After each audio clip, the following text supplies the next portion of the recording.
కాసేపట్లో parliament budget సమావేశాలు ప్రారంభం కానున్నాయి. ప్రభుత్వాన్ని నిలదీయడానికి అస్త్రశస్త్రాలతో విపక్షాలు సిద్ధమయ్యాయి. సభలో అనుసరించాల్సిన వ్యూహంపై చర్చించేందుకు ఖర్గే అధ్యక్షతన ఇండియా కూటమి పార్లమెంటరీ పార్టీ భేటీ అయింది. మరోవైపు ఏపీ హక్కులపై లోక్సభలో కాంగ్రెస్ వాయిదా తీర్మానం ఇచ్చింది. ఏపీకి ప్రత్యేక హోదా, విభజన చట్టం అమలు కోసం వాయిదా తీర్మానం నోటీస్ ఇచ్చింది కాంగ్రెస్ పార్టీ.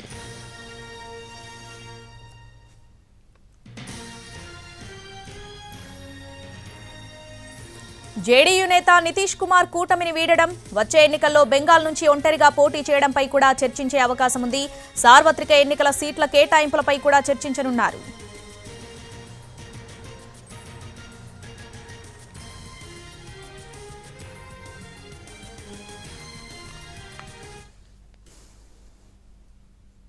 రైట్, పూర్తి అప్డేట్స్ మా ప్రతినిధి రాజు ఢిల్లీ నుంచి లైవ్ లో అందిస్తారు. రాజు, మరి కాసేపట్లో పార్లమెంటు బడ్జెట్ సమావేశాలు ప్రారంభం కాబోతున్నాయి. మరి ఇండియా కూటమి ఎట్లాంటి వ్యూహంతో ముందుకెళ్లబోతుంది? డీటెయిల్స్ ఏంటి?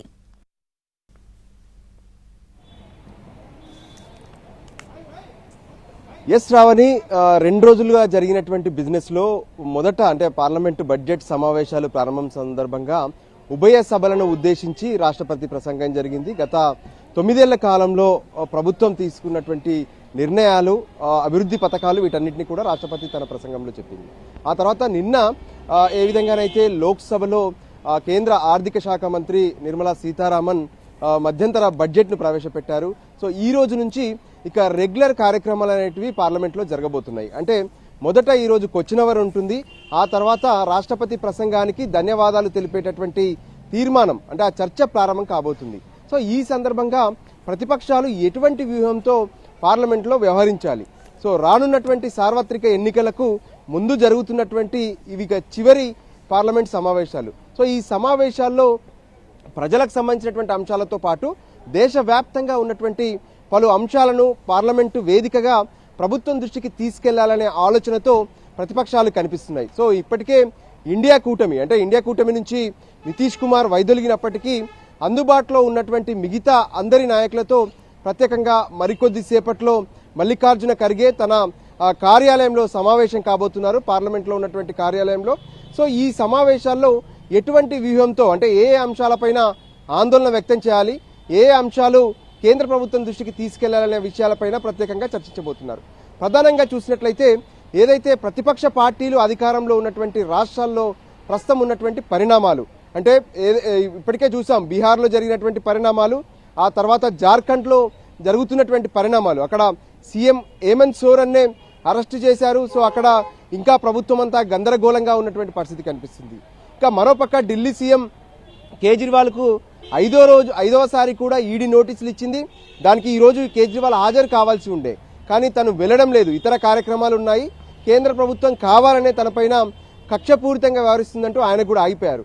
సో ఈ పరిస్థితుల్లో ప్రతిపక్షాలపై కక్షపూరితంగా కేంద్ర ప్రభుత్వం వ్యవహరిస్తుందనే విషయాన్ని పార్లమెంటు వేదికగా ప్రజల్లోకి తీసుకెళ్లాలనే ఆలోచనతో ఇండియా కూటమి ప్లాన్ చేస్తుంది.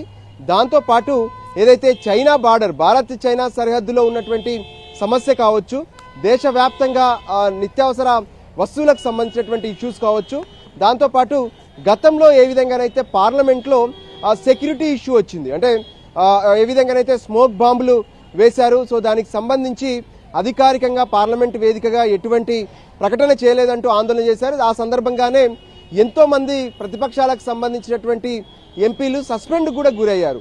సో వాళ్ళకి సస్పెండ్కి సంబంధించి రివోక్ చేసినప్పటికీ కూడా ఆ విషయంలో ఖచ్చితంగా అధికారికంగా కేంద్ర ప్రభుత్వం నుంచి ప్రకటన కావాలని చెప్పి ప్రతిపక్షాలు మరోసారి డిమాండ్ చేసే అవకాశం కనిపిస్తుంది. ఇంకోవైపు ఈ సందర్భంగా, అంటే ఎప్పుడైతే వాళ్ళిద్దరు వచ్చి పార్లమెంట్లో ఆందోళన చేసే ప్రయత్నం చేశారో, స్మోక్ బాంబులు వేశారో, ఎంపీలందరికీ కూడా ఇబ్బంది కలిగించారో, సో ఇకపైన ఇటువంటివి జరగకుండా పార్లమెంట్లో ఎటువంటి సెక్యూరిటీ తీసుకొచ్చారు, సో దానికి సంబంధించినటువంటి ప్రకటనను కూడా ప్రతిపక్షాలు ఆశిస్తున్నాయి. సో మొత్తానికి ఈ సమావేశంలో పార్లమెంట్లో ఈ రానున్నటువంటి, అంటే ఏ విధంగానైతే ఫిబ్రవరి 9 వరకు జరిగేటటువంటి ఈ సమావేశాల్లో ఎటువంటి వ్యూహంతో ప్రతిపక్షాలు వ్యవహరించాలి, ప్రధానంగా ఇండియా కూటమి ఏ అంశాలను లేవనెత్తాలి, ఉభయ సభల్లో కూడా ఏ విధంగా ముందుకెళ్లాలనే దాని మీద ప్రధానంగా చర్చించనున్నారు. Sravani. Right Raju, thanks for the updates.